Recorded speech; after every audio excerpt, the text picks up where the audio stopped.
Good evening, everybody, and welcome to tonight's webinar where we'll be talking about studying A levels in September 2026. We're going to be covering everything that you need to know about starting college or sixth form once you have finished your GCSEs, answering your burning questions on everything from what subjects to choose to how many, top tips for application forms, through to what happens on results day and what to do if you change your mind. We are joined tonight by the heads of careers from colleges and sixth forms across Stockport and the South Manchester area, giving you an absolutely fantastic opportunity to pick their brains, ask the questions you may not get a chance to during an open event, and hear from them directly about what they have to offer and why you should choose to study with them. So thank you very much to all of you for joining us this evening.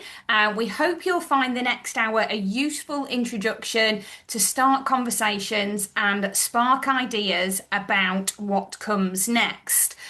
So just to give you a little bit of an introduction, my name's Caroline Brown and I'm going to be your host for this evening. Tonight's event is brought to you via Stockport Jobs Match, hosted on behalf of Stockport Council. It takes place as part of a digital careers event called Post-16 Careers Week, which has been provided to all secondary schools across Stockport for the last 5 years. So you should have had some form of letter home over the last couple of weeks from Tim Bowman, Director of Education, outlining the resources available to schools as part of this event and how your school is taking part. In case you're still catching up and that letter hasn't made its way home to you, you can access all of the resources directly yourself on the Stockport Jobs Match website. So if you scan the QR code now in the bottom corner of your screen, that should take you straight there. And if that's not possible because you're currently on a mobile or tablet device, you can just pop Post-16 Careers Week into the search engine of your choosing and it should bring up those results. So on the website itself, you'll be able to find a whole host of information designed to help you as students, parents or carers to make informed decisions about post-16 study pathways, including we have a digital college and sixth form prospectus. So that's a 50-page booklet that talks you through the differences between A levels, T levels, BTECs, MBQs, apprenticeships. It goes through to higher education, so looking at UCAS points and thinking about those next decisions. It talks about support for young people with SEND or an EHCP, and it also has an A to Z of all of the different courses and the colleges and sixth forms across Stockport and South Manchester, so that you can click onto them and find out information about their entry requirements and open dates. It also houses a whole host of resources that you can print out or complete online to help you think about next step pathways. So it's got pathway planners, open day checklists, it's got a budget planner for starting college or sixth form, preparation for interviews, kind of role play activities. It's got over 30 different career guides talking about different sectors and pathways, so you can think about what kind of qualifications you need. It's got bite-sized videos on there from employers across Stockport, videos on how to prepare for open days, how to access work experience, top tips from employers on starting work, etc. And it also has details about all of the events that are happening as part of this year's Post-16 Careers Week. So obviously you're joining us tonight for our A levels event. Tomorrow, we've got a similar webinar that's all about vocational qualifications, so looking at T levels, NVQs and BTECs. And Wednesday, we'll be looking at apprenticeships. And Thursday, during the day, we've got a specific event for students with SEND, an EHCP or additional needs to hear about their options at 16 plus. So what can you expect from tonight's event? Well, first of all, in case you're not familiar with Zoom, just a little bit of housekeeping. As I'm sure you'll have gathered so far, we know that you're there. There's over 100 of you who've joined us online tonight so far, but we cannot see you or hear you. We know you're there, but there isn't the facility for you to turn on your camera or microphone at any point during tonight's event. But that doesn't mean that we don't want to hear from you. I'm going to come on to that in a second. We are live, so you may need to forgive us if we temporarily fudge our lines or forget to unmute ourselves or share different parts of our screen. And the session is being recorded so that we can share that with schools afterwards so they can show it to students during form time and assemblies. Format tonight, after I've finished my introductions, I won't keep you for a minute more. We're going to run around and introduce you to the speakers for tonight. You can see their logos on the right hand side of the screen at the moment, but we'll do a quick introduction to everybody who's joined us as part of our expert panel.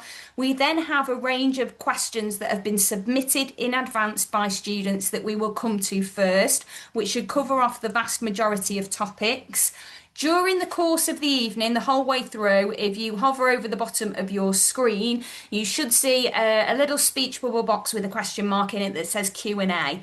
At any point during tonight's chat, you can submit your specific questions that you want to put to our panelists, and you can either reference them by name or by provision, so you can put the name of the college or the sixth form down, or you can just ask a general question, and you can do it with your name or you can do it confidentially. And once we've gone through our pre-submitted questions, we will come on to yours. I will say, please make sure that you get your questions in as soon as possible. Last year we had about 50 questions submitted. We didn't have a chance to get through all of them, so it'd be great that we can make sure that we're getting round to yours tonight. If we don't get a chance to answer your question, you can send it in to us via email to info@stockport-jobsmatch.co.uk, and we will try our best to provide a response within the next 7 days or so. But bear in mind again that we may get a big surge of questions, so it may take us a while to get round to yours. So that's it with my general introduction. I'm going to stop sharing my screen now for a second, and I'm going to come on to spotlight all of our different guest presenters for this evening and ask them to introduce themselves. So just bear with me whilst I switch everyone on to a spotlighted view.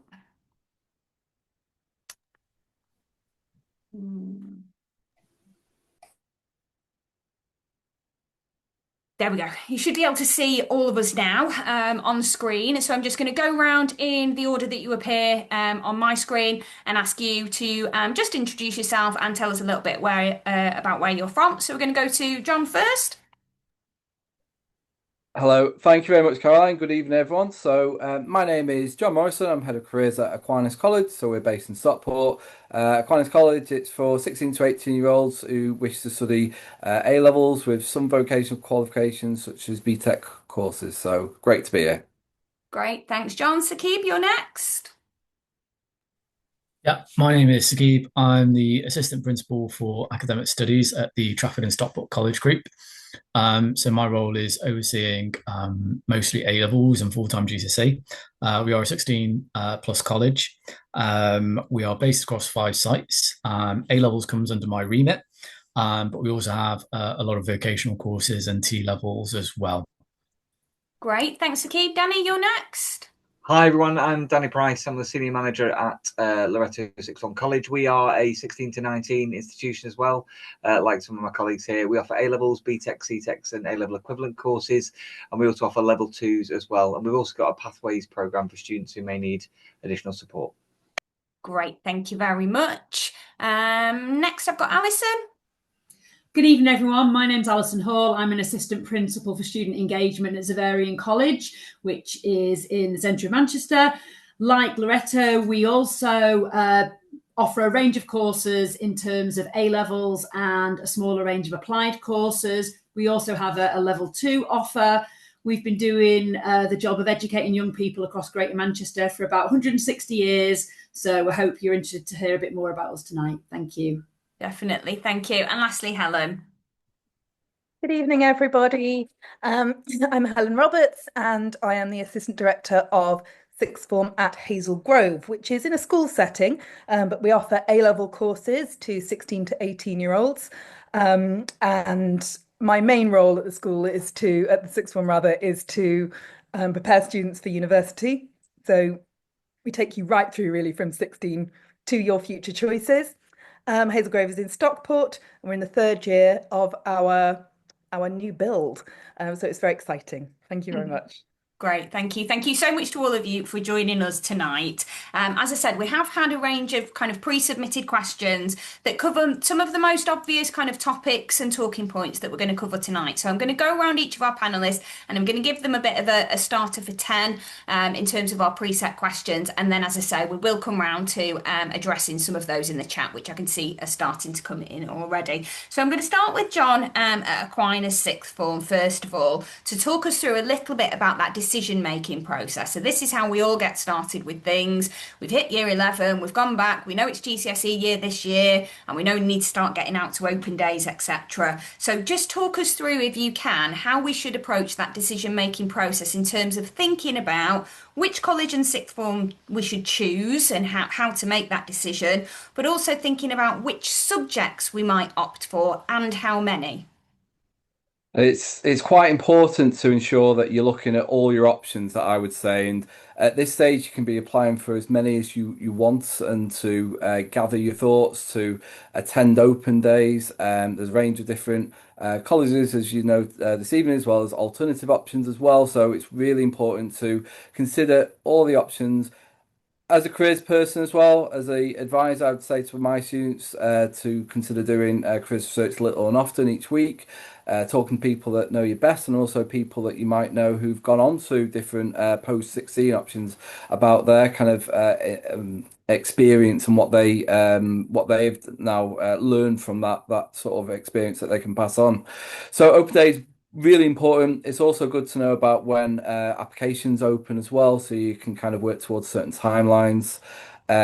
So in terms of the actual sort of like operational sort of sense, that's the sort of practical things that I would recommend. In terms of choosing courses, there's a whole range of maybe reasons why people choose courses, albeit if it's from a careers point of view, if they've got a vision of that, it's absolutely fine not to sort of have that at the start, but maybe go on to certain areas about what the colleges or the settings are going to offer you, the type of study programs that you could be getting involved with. I can only talk about Aquinas College, so our students are guiding towards to choose courses which suit their learning styles and interests. So that's something to consider, as well as with potentially a bit of a pathway to a preferred destination. So it might not be obvious at the moment, but working towards that, I'd certainly recommend arranging a careers meeting with a careers advisor. If you've got one at your high school, that'd be brilliant, or knowing where to turn for that information. So I think it's thinking about the setting, the atmosphere, the environment, the type of course on offer, and where could they potentially lead to. Our website provides sort of career ideas going forward with our courses. And it's also got to feel like it's the right learning style for you. So A levels, they potentially work towards examinations at the end of 2 years, as well as maybe some elements of coursework. BTEC vocational courses that we offer as well, they have larger coursework components. So it's to maybe consider that as well. But as I said, it's to keep your options open. And work with careers professionals, help you make sense of it, and then narrow down when you're ready to later on. Yeah, no, I think that's really good advice. You know, you need to arm yourself with all of the information as early as possible to make a complete decision with all of the facts in front of you. It's really common though that people may not know what that end career goal might be. You know, it's lovely if we think, okay, well, this is my stepping stone to that end job or this career pathway, this university course, this degree apprenticeship. But a lot of students and young people at 15, 16, entering year 11 might not know what they want to do with the rest of their life. Is it therefore the best practice to just choose what you're good at? Or, should they be avoiding ruling options out for themselves? What would be your advice there? Yeah, and again, it's spending a bit of time and that little and often and thinking, yeah, I think you're right in terms of what you're good at in terms of maybe getting some feedback from your teachers at the moment and how you get on GCSEs. I mean, it opens up a little bit more. We've got courses that you may not have studied yet, so we've got things like sociology, politics. We've got other advancements in different courses, psychology. So maybe things like what you might be interested in, and again, it's really important to engaging with that careers research and talking to people that know you best. You can bounce ideas off. Certainly, attending those open days, you can kind of get a familiarity with it. What's the atmosphere like? What's the environment? How does it compare with different ones? And the more you can go to, it's great. So you can kind of compare and see what the kind of pros and cons are to hopefully make that decision in the near future, anyway. Yeah, good point there too, that a lot of the options at A level may be a subject that you've never even studied before, so you've got that choice available to you as well. And what about the number of A levels? I know this is going to be different for each of the providers and the different settings, but is there kind of a recommended number to start with? Or is there perhaps, a lot of the questions that we have are around, should I choose a couple of kind of academic hard ones and then a fun one to go alongside it? Thinking about that kind of UCAS point equivalent or that next step picture, is there a good measure of what to choose? Yeah, it's a great question because it is sometimes knowing what the best options are, or at least to be at least considering. And we say three level three courses that makes a full-time program. That could be all three A levels. It could be a mixture of A levels and BTECs. We do have strong advice and guidance at Aquinas. I would have thought similar to other colleges as well to make sure it's the right learning style and the right program. Predominantly, if you were to be considering university in the future, potentially level three courses is what universities would usually be looking for, and then it would be to do follow-up research following on from that, but also apprenticeships and degree level apprenticeships. They are also maybe looking for that sort of magic number of three. So I would say that is the case. But coming to our open days, talking to different members of staff. We do have additional courses, which it'd be great to talk a little bit more about later on. But yeah, I think three is the magic number. Brilliant. That's great. Thank you very much. Danny, I'm going to come on to you next, if that's all right, to talk a little bit about the application process. So we've thought about decision making. We get to the stage where we've attended those kind of open days and we're coming on to the application part. What exactly is involved when we get to the nitty gritty of that? What does an application form look like? What does it ask us for? Yeah, thanks, Karen. So applications for us at Loreto, and it will be similar to others, will fill us in with lots of information about the young person. There'll be the basics, obviously, who you are, where you live, all those sorts of things. Our application is online this year, and I'll talk you through the entire process. So within that, we will be asking you for your subject choices. We'll be asking if you have any additional needs, or maybe if you have any exam access arrangements at school, things like that, things that we are going to need to know. We'll also ask, of course, for your subject choices, and that's why, as John said, going to those open days is really important, because it's formulating those opinions. Now, you can start making an application now. For us, it won't be submitted until your school write the reference, so that's available to do now. What I would say is, rather than sending it off to the colleges, I would make sure that you just start it, but just make sure you've done that research task of going to the open day, seeing how it feels, because on there as well, you're going to put various things about which colleges you are applying to and things like that. You want to be able to formulate a full opinion in your head. And also, you've got a bit of time. The applications for us are due by January, and we want that considered approach. That's why all institutions take this time, because meeting people, seeing your surroundings really does inform you of why you want to come. And on the application for us, we've got also an area for your personal statement that you type into the system. I do recommend doing that separately. Do that in a Word document separately first, check it all through. And really that is an opportunity for us to hear about you, as to why you want to study those courses, what you've done at school, what you've done outside of school, and also what has helped you formulate your decisions, because that's what we will then be able to talk to you about at interview. We'd be able to talk to you about that process and make sure that you've gone through those decisions, and enabling you to choose your next steps. We want happy, successful, thriving students, everyone here on this, on this event tonight. And so to get you to that point, we want to make sure that we're supporting those positive decisions. So as John says, choose things that play to your strengths, choose things that you enjoy. We've got to love what we're doing, because when we love what we're doing, we're happier. If we're happier, we'll work harder. It's all those things, so make sure you do that research. But as you've gone through the application form, your school will then write you a reference, and this is where we're slightly different to other places. There will be a reference, and on that reference your school will attach it to your application. You won't see any of that. It'll be a separate login from your school. And what they'll be able to tell us obviously predicted results. That's important.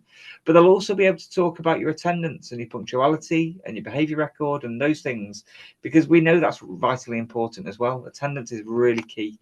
We want to make sure that you do really well with that. So it's both of those things for us particularly, but I know that's the same for many of us in the room tonight, that it's about you. We need to know as much about you as we possibly can so we can support you best. And on there, if you do have a special educational need, please document that so that we are aware. We can have the conversation with you at interview, and then we can support you. And we do have really high quality support for all of our learners. Sometimes those needs might not have emerged at school, or maybe they've emerged late, or they might not be in the, it might not, you don't have any HCP, but there was this that happened during an exam. All of those things are worth having, and sharing with us so that we can support you as best we can. The more we know, the more we can do. That's great advice. Covered a lot of things that I was going to ask as follow-up questions. But one thing that I wanted to just clarify. So sometimes people ask us, it's not just one standard application form for everywhere. No, you've got to do individual ones for each of the colleges and sixth forms that you want to apply to. Is there a limit on how many you can apply for? One of the questions that we had, just make sure I'm getting this correct, is about... do you kind of rank those in terms of first choice, second choice, third choice? I'm presuming not, if they're all separate application forms. And how much does how is that weighted in terms of the kind of decision response on, you mentioned predictive grades, you've mentioned attendance, you've mentioned the personal statement. Is there one bit that matters more than others? I would definitely say, well, just to answer your first question, you can apply to as many colleges as you want to. That's the first thing. So you are spoilt for choice in Greater Manchester. So please, do put those applications in. And obviously do the research, because if you know that you don't want to go to that college, I would apply to the colleges you wish to apply to. In terms of what's the biggest weighting, it's a holistic judgment. We have to go based on, yes, partly is that an appropriate level of study for that individual, but as I've said before, we read every single personal statement, and it's the attendance and punctuality as well. We're going to be looking at all of those factors, and I'm not in the admissions team, but I know that that's how they filter through their things from what the students wanting to do, and whether that matches with what they've said, and also the reference from the school. So we really do view it, and we have thousands of applications, but we read every single one holistically to make sure that we get a full view of that person, which is why it's really important that you attend open days, taster days, and things like that, so that you can demonstrate that there is an engagement with the college, and also you're making an informed judgment as well. But there's no one absolute thing for every particular student, because everyone's an individual and we treat them as such. No, that's great. Thank you. We have had another couple of questions about application forms, but I'm going to move us on for now to Alison to talk a little bit about that decision-making side of things.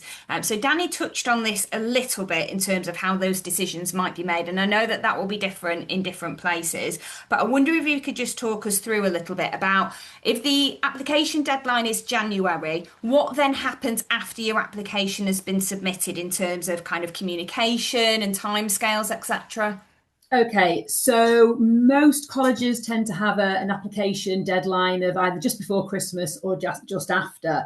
Now, I know that ourselves, the minute we get an application in, we acknowledge that application with an email out to people just to say, yes, we've received your application. And I'm sure many of the colleges on here also do that, just to make sure that the student's mind is put at ease that we have their application.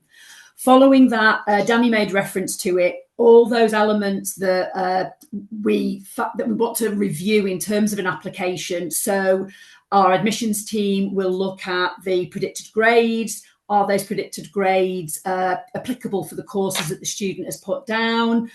The school reference is really important, as Danny said. We'll look at attendance level, punctuality levels, that information that the school has given. We read the personal statement, wanting to know, as much about the student. And for some of the colleges on here, there is also that relationship to do you meet some of the religious criteria that also gets taken into consideration when making an offer. I know for ourselves, the vast majority of our applicants and our students aren't Catholic, so it's not a barrier to application, but it is something that gets considered. So that process can take, I think we probably are making our last offers up to February half term. So from January to February half term, that 6-week process is when ourselves, and I would imagine most other colleges, are looking to get in contact with students and notify them of whether their application has been successful. Now, in terms of what happens after that, some colleges run an interview process where there's sort of like a first stage and a second stage. We don't do that. We just make an offer to a place, and then we follow up with something called course consultation, which is basically running from January to March. We basically have phone calls with students where we just have a chat with them about how GCSEs are going, how, have they done any mocks? Have there been any changes in their predicted grades? Have they had any second thoughts about the subjects that they want to take? So we use it as an opportunity to really sort of get the student to think about, are they still thinking about taking those subjects that they're wanting to take? Do they have any particular questions that are unanswered? Can we help them with? So, different colleges and schools will approach that situation differently, but it is really important to have those opportunities post open day for colleges and schools to speak to students. Some places might ask you to formally accept your place. That's not something we do, but there are conversations there that happen. Touching upon something that Danny said before with regard to additional needs and ECHP information, the more you can put in your application form, that information is then followed up by colleges, and colleges and schools will contact students who need that additional help in terms of whether it's transition meetings or getting a better picture of how colleges can support you. So that is really important, and those additional conversations will take place. Finally, sort of coming up towards the summer term, obviously the sort of spring term goes a bit quieter because GCSEs are your focus, and you really need to be sort of all attention on what you're doing for those exams. But we then, and I know some of the other colleges do this as well, they will invite you to what's called a welcome day. Those welcome days take part after your GCSEs finish. We try really hard not to schedule them on the same days as prom or Duke of Edinburgh, which often goes out after GCSEs are finished. And that's your sort of last time to really come and try out the schools and colleges that you've applied to. I think welcome days, taster days are a brilliant opportunity for students to road test what it is that they want to be doing. It's your last chance to sort of whittle subject choices down and whittle your college choices down. So the more you can apply to and to go to, I would really, really recommend that you do that. So that sort of covers that, I'd say 4 or 5 month period after the application process closes. No, that's really helpful. You've covered a lot there. There was going to be more interjections from me with questions, but you naturally went on to that. So that was perfect. Thank you. So, Keith, I'm just going to come on to you then. So Alison's talked us through that point through to kind of taster days and whatnot. But if we could just move on to results day. I know that probably feels really far in advance for a lot of people on the call, but we want to make sure that we're getting through the full range of what happens next questions. So we've submitted our applications. We've got our offers. For some, we may have had to accept. For others, they're just sat there pending results. What actually happens on results day in terms of getting those grades, reviewing the offers, and getting in touch with colleges about places? Yeah. So first off, it's natural to go through a mixture of emotions and acknowledge that. You might be excited, you might be nervous, you might be worried. All those are completely fine, and just acknowledge that. the more you can do to plan in advance and be organised, the less stress it will add to results day. So check with your school. Are your results available online? Are they available in paper format? Do you need to bring any kind of ID? I would also try and advise you to, and this is to parents really, is to try and avoid booking holidays during that time. In case things don't go to plan, you'll probably want to be in the country to receive those results and sort out any issues that you might have on the day. Going into that day, try not to compare yourself to your friends. It's they're an important milestone, but it's not the final word on your future. And over at Trafford, we have a lot of different options that you can go on to. If you get the results that you want, absolutely great, fine. Make sure you check with the college that you've applied for what their process is. You might have to go in for enrolment. It might be an online enrolment. Do you have to go in on the day? Do they give you an appointment slot? So just check that with the college that you're interested in. Make sure you know the entry requirements in advance so that you know on the day whether you have qualified for the particular course that you're interested in. It's useful to certainly have a backup option in case things don't go to plan. As mentioned earlier, it's common to apply to, it's very common for students to apply to more than one sixth form. So out of courtesy, it's a good idea just to let the sixth forms that you are not planning to go to, just to inform them that you no longer wish to take their place. But to inform the sixth form that you do wish to go to, these are my results. I'm coming in and I'm going to get my place. They might already give you an enrolment slot, in which case, great, go in and enroll. So if you get your results, it should all go straight forward. If you don't get your results, don't hesitate and don't despair. There are plenty of options out there. It might be that there's a different variation of the course that you want. So if you apply for Science A levels at Trafford and Stockport College Group, we have an alternative option. So we have Science BTEC, we have T levels in science, we have T levels in engineering. I know the webinars later in the week regarding that. If you wanted sort of social science, what could be a good backup option? It might be health and social care. If you wanted sort of business and law, you might want to go onto the business and law vocational routes. So make sure you have a backup option. We also get a number of students as well who perhaps haven't been in the UK for long. So if you sat here and you've only been in the UK for a couple of years, or even this year, and you sit in your GCSEs next summer, and you feel like you haven't been able to give your best stab at it because you haven't been here for long, then at Trafford and Stockport College Group, we actually have a GCSE programme specifically designed for people who are new to the country, who have been there for less than 3 years, and they go on to some great success there for people going to things like Oxford and Cambridge, medicine and dentistry. We are across 5 sites as well. So we cover Cheadle, Marple, Stockport, Trafford and Stratford. Also, if you don't get the results you want, you might be able to, people tend to use the term appeal. You don't really appeal your results, but you can ask for a review of marking, or you can ask for clerical marking. So clerical marking is the examiner or someone from the exam board just goes and checks and counts whether they've added up your marks correctly. A review of marking, you might have to pay a little bit extra, and someone will actually go through your paper and see whether you've been awarded the correct grades or marks or not. That said, don't rely on the review of marking to get you a place if you fall short. So let's say you needed grade 6s for your sciences and you've got grade 5s, you're 1 mark off a grade 6. Your college will probably want that grade 6 in advance. So they probably can't offer you the place until you have that grade 6.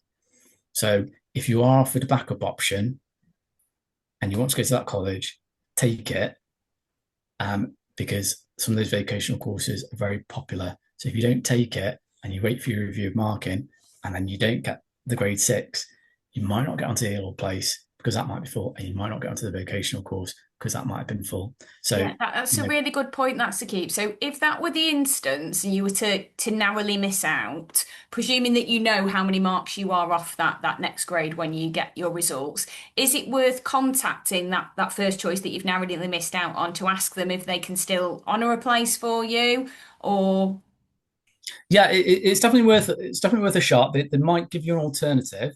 They might give you a vocational alternative, in which case I would take it. So at least you've got your foot in that college. It's probably unlikely, unless you've got some really high grades in sort of facilitating or similar subjects, that they would offer you a place on that subject.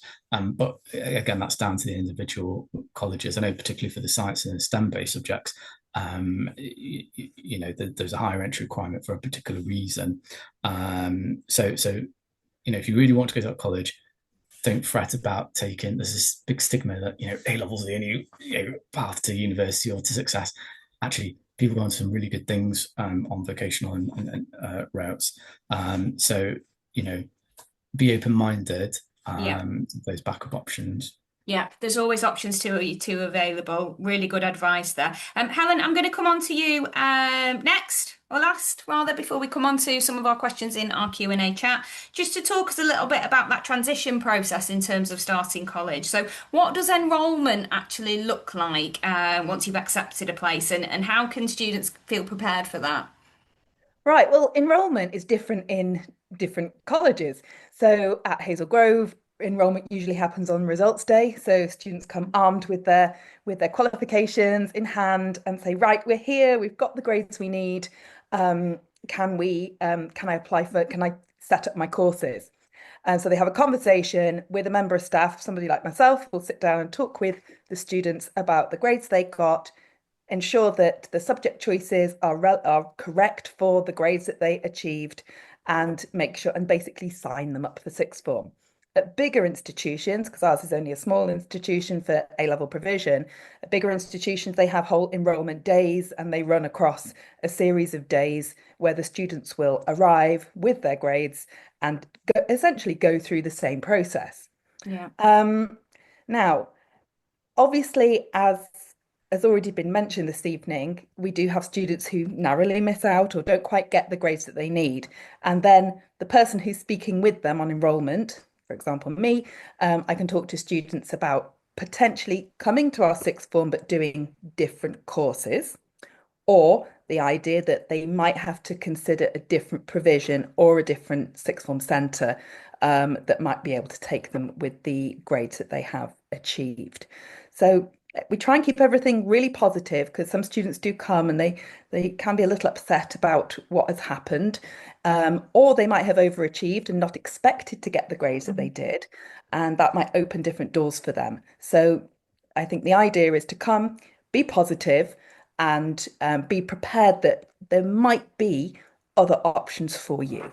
Okay, that's great. Thank you. And in terms of perhaps one of the questions that we missed at the outset, and I know that this has been alluded to in the chat as well, how should students perhaps prepare for A levels? How different are they to GCSEs? The myth is that they're a lot harder, that it's a really big step up. So in getting started in that first couple of weeks, what should they be looking out for?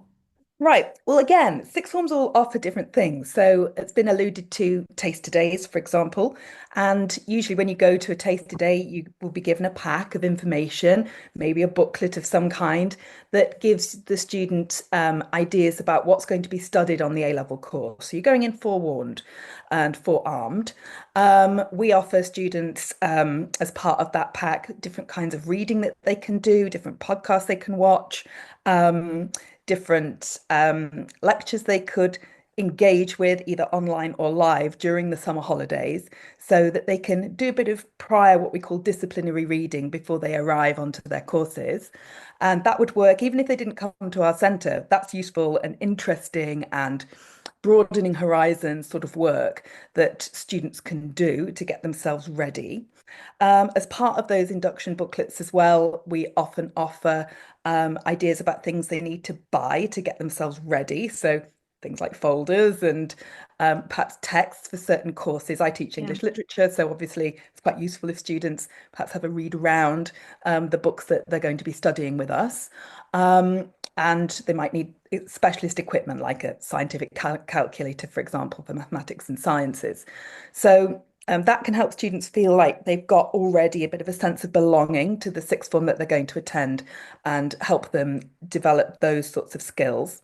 We also offer, and lots of colleges do offer,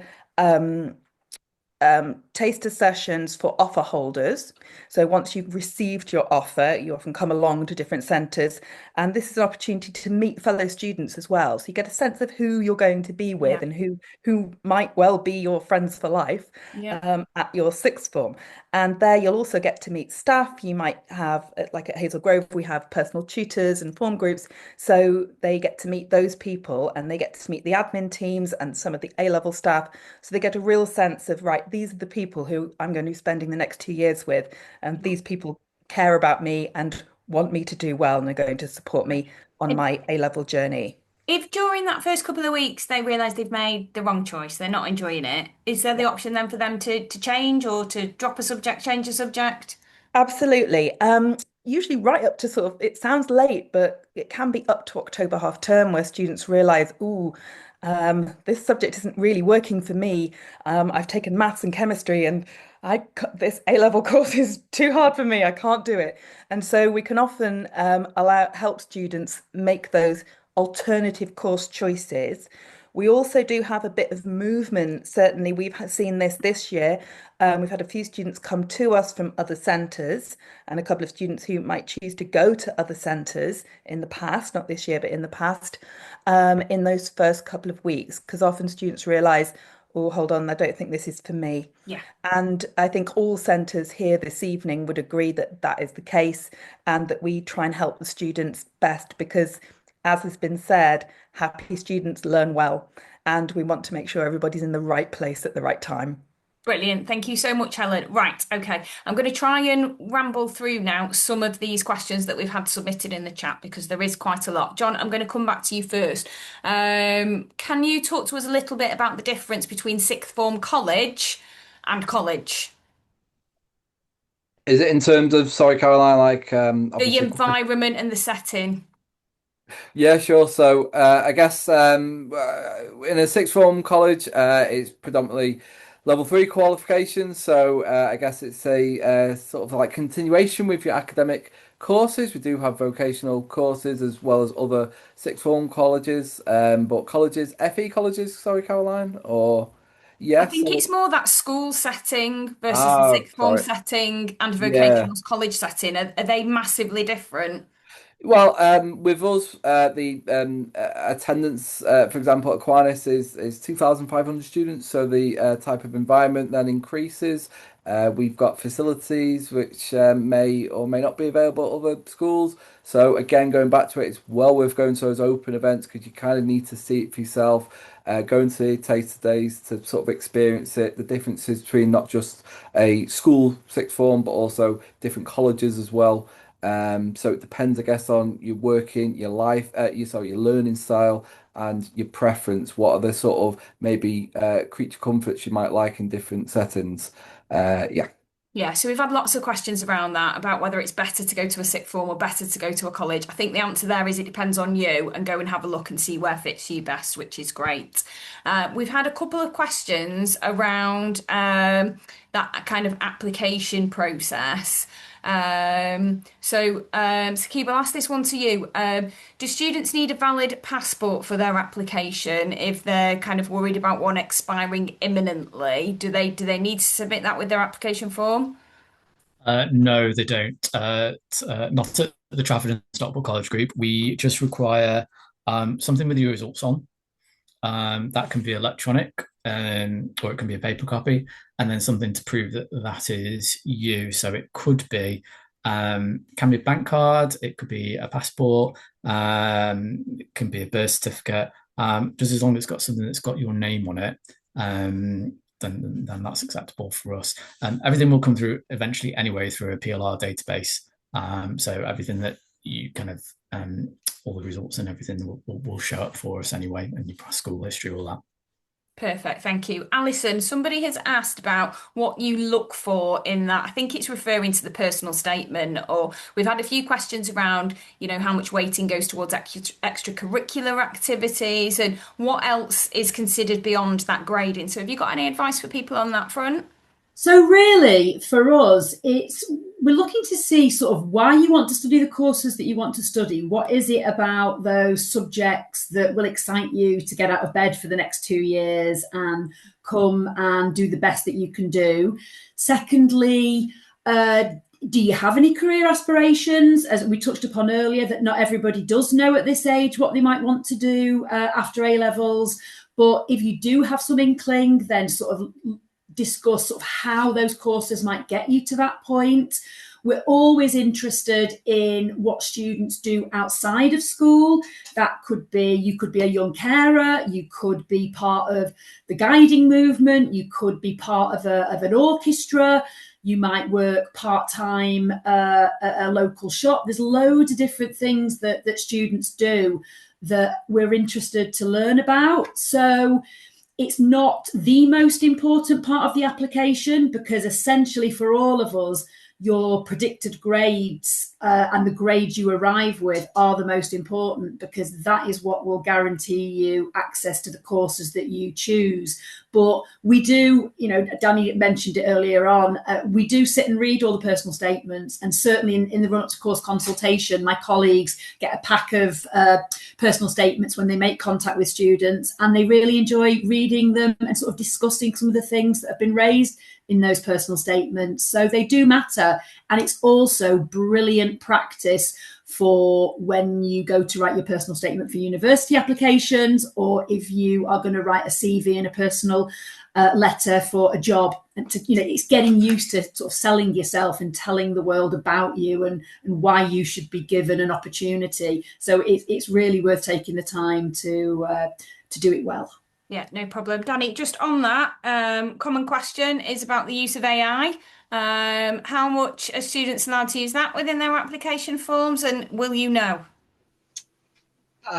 Just don't. I think is the answer. Just don't. I think ultimately, AI is here, and there are uses for it. However, the person that knows you best is you, and if we need to present our voice, and we need to be able to tell somebody why you want to do something. And Alice has talked about good practice, like in life and in the future. There was going to, and through your A-level career path or whatever it might be, you're going to have to submit work as well, of which you also shouldn't be using AI for. I know that some people might want to, use it to refine or to check or those sorts of things.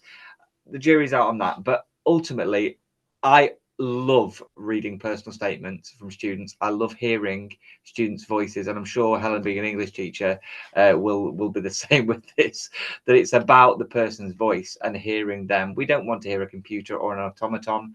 We want to hear you.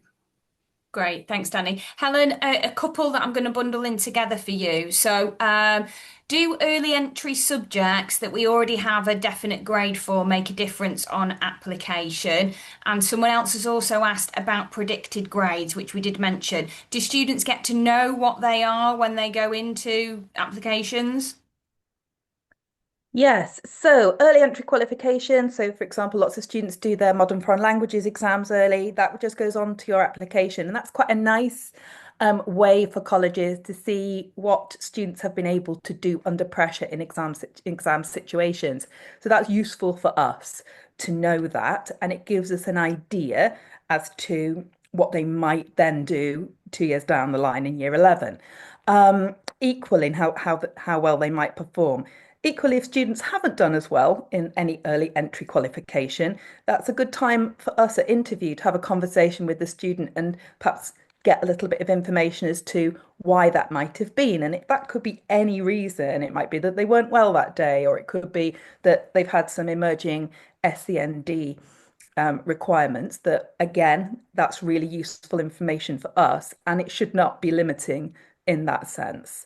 And then with regards to predicted grades, students should know what their predicted grades are. I think it's good practice in most school centres to discuss predicted grades with students so that they know that they're applying for the right things. And it would be really unfair for them to apply for courses that would be unlikely to be successful in application. So we want to make sure that students are looking at a wide range of different offers. Again, it's already been suggested this evening, students should look at different kinds of pathways for their futures and maybe have a backup pathway if they're sort of borderline for A-level or a more vocational pathway. But certainly, I definitely discuss predicted grades with my students. Yes. Great, thank you. Danny, I'll come back to you. We've had quite a few questions around studying medicine, dentistry, Oxbridge, CPQ, MDV type offers. What's your kind of word of advice around that? Yeah, thank you. So medicine, you need A levels in biology and in chemistry. There is quite a myth that is doing the rounds, which is you have to study A-level mathematics, and you don't. You need A-level biology and A-level chemistry. Some universities, the way they word it, includes maths on some of them, but it doesn't say that you have to have it for the career. So we have a very, very, very experienced team, and we've done a lot of research on this and a lot of groundwork on it, and you don't. We've sent students to some of the best medical schools in the country, and they've done biology, chemistry, and fine art, biology, chemistry, and textiles, biology, chemistry, and the list goes on. Do an A level that you love, that you know you're going to get an A star in, and you will be well served in doing that. It also shows breadth on your curriculum, and also if doing 2 sciences doesn't show you how good you are at maths, I'm not sure what will. So the mathematics thing, if you love maths and you love nothing else but maths, come and do maths. But if you don't love maths and you're only choosing it because you think it might look a bit better on the application form, that's not the reason to choose it. It goes against what everyone said this evening about doing the courses that make you, fire up and have a passion. I want my doctor to be able to enjoy reading English literature or enjoy doing something else other than science and maths. And it's a wonderful, positive, happy thing. It shows breadth.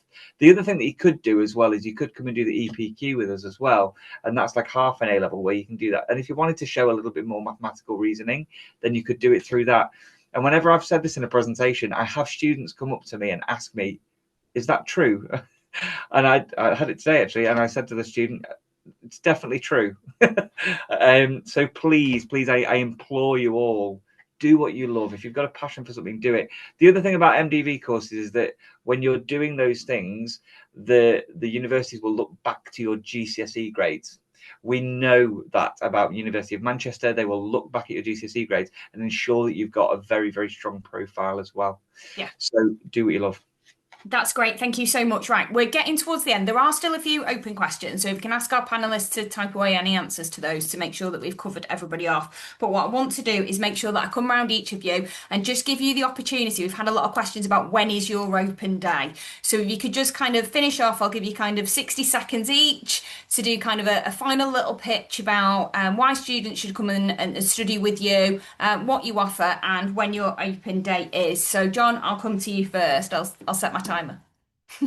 Okay, so so Aquinas College, we offer a range of different courses. You can choose type of study program. You could do A levels, you could do BTEC, you could do mixture. Our college, our results pass rates from this year, it's absolutely fantastic. 100% in 40 of our courses at A level, over 2,220 entries, over 6%. So that's highest grade. So basically, 3 in every 5 results are A star, A or B. So we're very much top in that respect. This year, 85% of applications, applicants got into their first choice at university, so really proud of that. We're third moving into what's called the Russell Group universities, top universities, and then potentially progressing on after that. The number of students who progress on and getting a really top grade at university, first upper second, 81% of Aquinas students graduate with degrees at that level. So we're very proud of our students. They are fantastic in terms of celebrating successes. We've got fantastic high achievers programs and other colleges as well. In terms of we offer a range of other additional qualifications, extended project qualification. Oxbridge candidates, medics, vets, and dentists are also supported throughout and guided with the initial insights and then getting experiences and skills to then submit strong applications, progressing on with that. Although other students who are progressing into degree level apprenticeships as well as other apprenticeship opportunities, we're very proud of our strong careers program. We support it through different events throughout the year, bring in a variety of different stakeholders and have careers days. So we bring in guest speakers so they hear about skills needed for the economies of the local, regional, national levels. So yes, that's hopefully. Great. And when can students come and visit you? The open event is Saturday, 18th of October, 10 till 1 p.m. Brilliant. Thank you. Sakib, I'll come to you next. Yeah. We are the Trafford and Stockport College Group. We're very inclusive. And because of that, we have some excellent teachers because they teach right at the top, in the middle, and all the way at the other end of that. We've got something for everyone. So, even if you don't get the entry requirements for A-levels, we have a lot of vocational areas, or there might just be something of vocational interest to you. We have the best progress score for A-levels for FE colleges, all FE colleges in Greater Manchester. So the students that are coming to us on large, most of them reach their target grade based on their GCSE results. If you don't get the results that you want, we also have a very large and established GCSE program. If you Google it, I think it's one of the largest ones, perhaps one of the few ones in Greater Manchester. We host a whole range of students on that who have come from overseas, who are new arrivals to the UK. Maybe you've been homeschooled. Maybe you've had a slightly disrupted education. That students go on to that course and they go on to A-levels with us, and they've gone on to medicine, dentistry, Oxford, Cambridge. So it's a very highly successful course. Google it. And in terms of our open days, we have Cheadle and Marple sixth form open days are on Saturday the 11th of October, 10 a.m. till 2 p.m. Our Trafford campus, which is in Altrincham, our open day is Saturday, 18th of October, 10 till 2 p.m. As well. I know that clashes with us, but it's 10 till 2 p.m. so you can always visit more than one open day. Great, thank you. Danny, you're up. Our open days are on the Saturday, the 11th of October and the 19th of October. We have two sessions in both, a 10 till 12 and a 1 till 3 session. You must book online. There's good availability on the Sunday morning, and on the Saturday morning there's a little bit of availability as well. So do book onto those. We look forward to seeing you all there. We're all discerning. Everyone's discerning enough. The people that are on here, it's wonderful that you're doing your research. You're going to look at those things, and it's, for me, you just need to come and visit us, because as much as I can say here why Loreto's the highest performing sixth form college, it's all about you. You have to come and see the environment, meet the staff, meet people, envisage yourself sat on a bench eating a sandwich. It's those things that really matter. So just come and find your place, find your people, and enjoy what you study. Brilliant, thank you. Alison? Okay, so Xaverian College is an outstanding, diverse, inclusive community of learning, faith and service. Long history of supporting young people in Greater Manchester. We have over 35 different A-level and applied courses with a vibrant extracurricular offer. Biggest music department in the Northwest, AOC sports winning teams, musical theatre performances, lots of other extracurricular that just offers you to develop those life skills. Our students this year, 75% started university last week, going to their first choice. 41% got into Russell Group universities across the country. We had our highest number of Oxbridge and medics, dentists and vets going on to those destinations. Both of those groups get supported with a specific programme. We've got a super additional learning support team who really supports our students with special educational needs.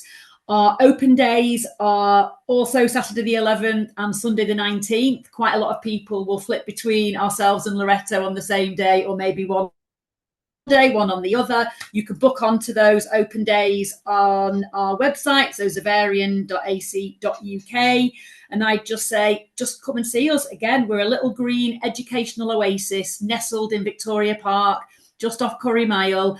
And it is a beautiful place to work, study, and to meet new people, because that's what you'll do in a educational setting of nearly 3,500 16 to 19-year-olds. Great. Thanks, Alison. Over to you, Helen, quickly.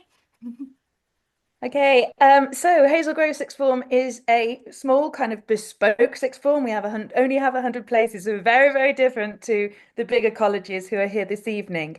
We have got outstanding results. We are an outstanding sixth form. We had 49% A star to A this year and 77% A star to B.